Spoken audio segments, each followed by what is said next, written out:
Relato número 1. Tudo começou com uma vontade idiota de aventura autêntica. Eu, Alice, uma carioca de 27 anos que mal sabia pedir um copo d'água em japonês, resolvi sair dos roteiros tradicionais. Tóquio era barulho, luzes, gente para todo lado. Queria algo diferente. Algo que, nas palavras do blogueiro que eu seguia, guardasse a alma do Japão antigo. Foi assim que acabei em Kurokawa, um vilarejo escondido entre montanhas tão estreitas que o sol mal batia nas ruas de pedra. A estrada até lá era sinuosa, o ônibus balançava feito barco em tempestade e o motorista, um senhor de olhos fundos, me encarou fixamente quando disse o nome da pousada, Yureitei. Ele riu baixo, como se eu tivesse contado uma piada macabra. Ryokan parecia saída de um filme. Portas de papel, tatames que cheiravam a incenso, jardins com pedras cobertas de musgo. A dona, a senhora Yuki, era uma senhora miúda, de cabelos grisalhos presos em um coque. Ela me serviu chá verde com mãos trêmulas e evitou meu olhar quando perguntei sobre a história do lugar. Quarto 3, disse, apontando para um corredor escuro. Não abra janelas depois do pôr do sol e não aceite presentes de estranhos. Eu ri, claro. Achava que era superstição de gente velha.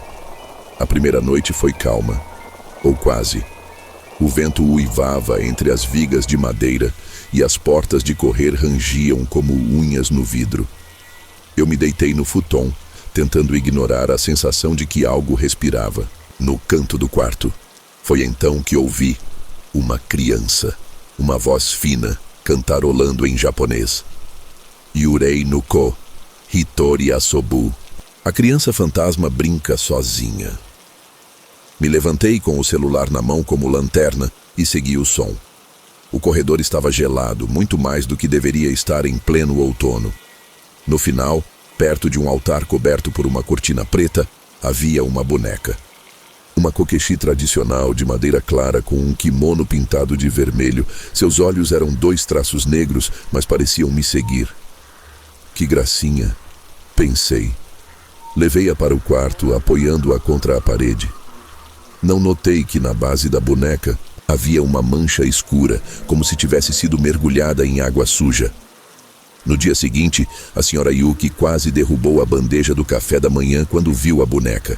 Seus lábios formaram uma palavra silenciosa, Aiku. Foi quando ela contou. Há 50 anos, uma menina de 6 anos se afogou no rio que corta Kurokawa.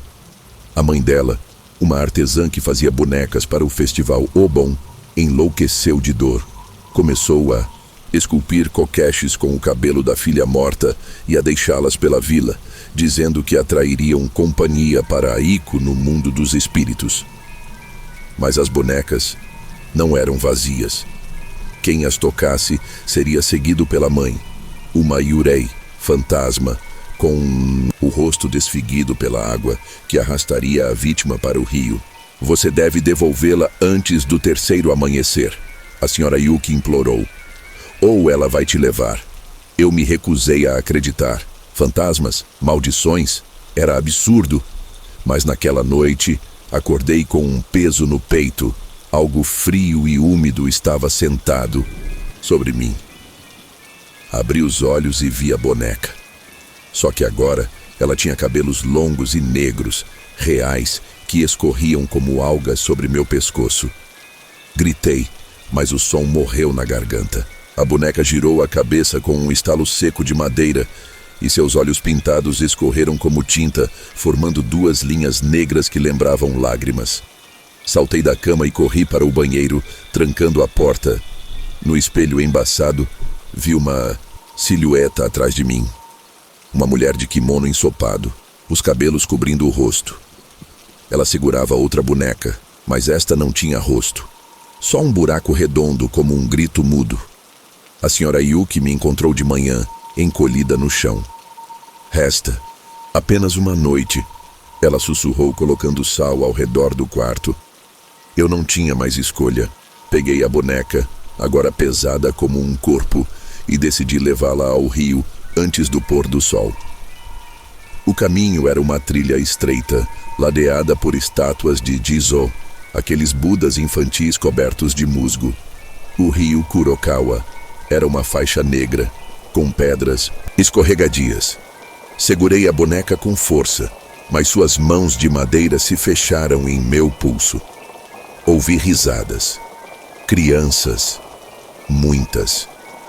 Joga! Sussurrou uma voz por trás de mim. Era a mulher do espelho.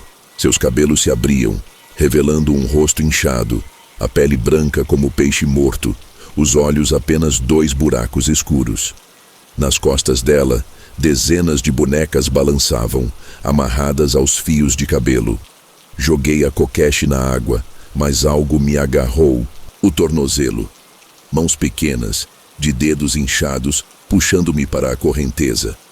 A água era gelada, e por debaixo da superfície vi rostos, crianças, mulheres, todas com bonecas vazias nas mãos. A última coisa que lembro é da senhora Yuki gritando, jogando algo que queimou minha pele. Sal, talvez, ou orações. Voltei ao Brasil, mas trouxe algo comigo. Às vezes, de madrugada, ouço passos no corredor. O ar fica úmido e no espelho vejo reflexos de cabelos negros. Abro meu armário e lá está ela, a boneca. Mas com uma mancha nova. Na base, como lodo de rio. Tento jogá-la fora, mas ela sempre volta. E pior, agora há mais bonecas. Pequenas, com roupas que reconheço. De pessoas que eu amava. Não durmo mais. Não como. Escrevo isso como um aviso. Se você, algum dia, encontrar uma Kokeshi com olhos que parecem chorar, corra, porque ela já está atrás de você. Relato número 2. Eu nunca fui de acreditar em lendas urbanas. Sempre achei que eram histórias inventadas para assustar trouxa. Mas isso foi antes de eu me mudar para Kyoto, antes de conhecer o Hanako no Kagami, o espelho de Hanako. Meu nome é Lucas, tenho 22 anos e vim para o Japão fazer intercâmbio. Moro em um share house com outros estudantes. Yumi, uma japonesa super séria que estuda medicina. Kenji, um cara descolado que vive de festa. E Aya, uma tailandesa que adora fotografia. A casa é antiga, cheia de corredores estreitos e portas de papel, e fica perto de um templo abandonado. A gente sempre brincava que o lugar era assustador, mas nunca levamos a sério. Até aquela noite, tudo começou com um espelho. Estávamos na sala, bebendo saquê e contando histórias de terror. Yumi, que sempre levava tudo a sério, falou sobre uma lenda local. O espelho de Hanako. Dizem que, décadas atrás, uma garota chamada Hanako foi encontrada morta em um dos banheiros da escola próxima. Ela tinha um espelho antigo, herdado da avó, que supostamente mostrava o futuro. Mas algo deu errado. Hanako começou a ver coisas horríveis no reflexo. Pessoas morrendo, desastres, sua própria morte. Um dia, ela sumiu. Só encontraram o espelho, quebrado em 7 pedaços, e uma mancha de sangue que nunca saiu do chão. Se alguém encontrar os pedaços e juntá-los, Yumi disse, olhando fixamente para mim, Hanako aparece no reflexo, e ela não vem sozinha.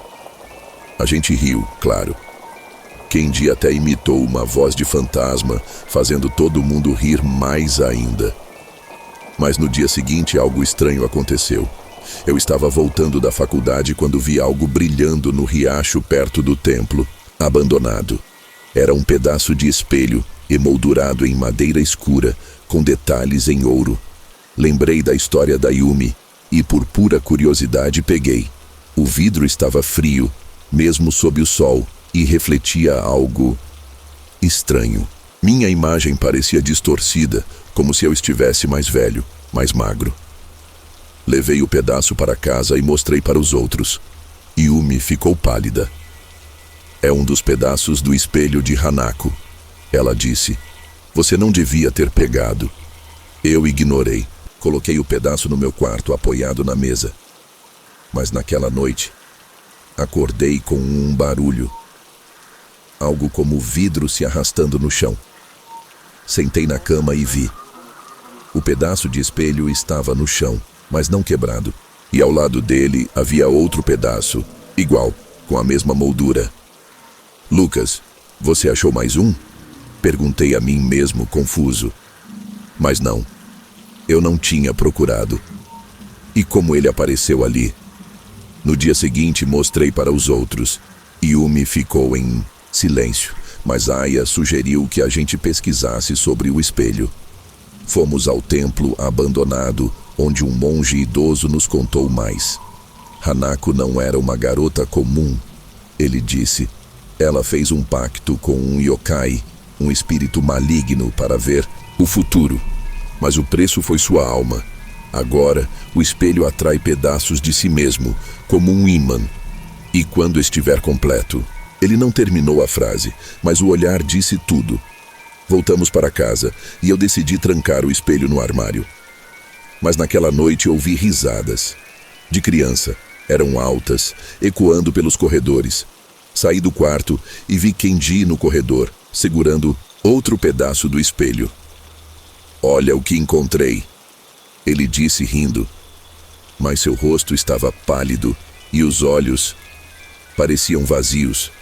Kenji, joga isso fora, gritei, mas ele só riu mais alto. No dia seguinte, Kenji sumiu, não voltou para casa e ninguém sabia onde ele estava. Yumi estava em pânico. Ele foi pego pelo espelho, ela disse. Agora ele vai trazer os outros pedaços. Ela estava certa. Nos dias seguintes, mais pedaços apareceram. Um no banheiro, outro na cozinha. Cada vez que um novo surgia, ouvíamos risadas. E as imagens no espelho eram horríveis. Eu me via envelhecendo rapidamente, definhando até virar um esqueleto. Yumi via acidentes de carro, incêndios. Aya via pessoas que ela amava morrendo. Ontem, à noite, o 7º pedaço apareceu. Estava no altar do templo abandonado. Yumi e Aya me imploraram para não pegar, mas eu não aguentava mais. Peguei o pedaço e juntei os 7. O espelho ficou completo. E Hanako apareceu. Ela estava no reflexo, uma garota de uniforme escolar, com cabelos curtos e olhos escuros.